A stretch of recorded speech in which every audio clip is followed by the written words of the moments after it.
کور commander Balochistan lieutenant general Asif Ghafoor خارانہ Balochistan high court پیسرگی chief justice Muhammad Noor Muskanzai پر سے درگتا خارانہ شتائ آئیگو محمد نور مسکانزئی کہلا تعزیت کتگو فاتحہ ونتگ دلگوش کنت رپورٹ ہے۔ کور commander Balochistan lieutenant general Asif Ghafoor نے خاران کا دورہ کیا اور گزشتہ روز دہشت گردوں کی فائرنگ سے شہید ہونے والے سابق chief justice Balochistan high court Muhammad Noor Muskanzai کے اہل خانہ سے ان کی رہائش گاہ پر ملاقات کی۔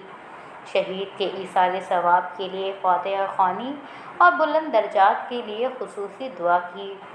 کور کمانڈر بلوچستان نے نور محمد مسکانزئی کی شہادت پر گہرے رنج و غم کا اظہار کیا، دہشت گردی کے واقعے کی شدید لفظ میں مذمت کی اور شہید کی پاکستان کے لیے خدمات کو سراہا۔ کور کمانڈر بلوچستان کا مزید کہنا تھا کہ شہید چیف جسٹس نور محمد مسکانزئی ایک بہادر اور نڈر انسان تھے اور ان کی پیشہ ورانہ خدمات کو ہمیشہ یاد رکھا جائے گا۔ Corps commander Balochistan lieutenant general Asif Ghafoor نے شہید کے اہل خانہ کو یقین دلایا کہ دہشت گرد قاتلوں کو قانون کی گرفت میں لایا جائے گا۔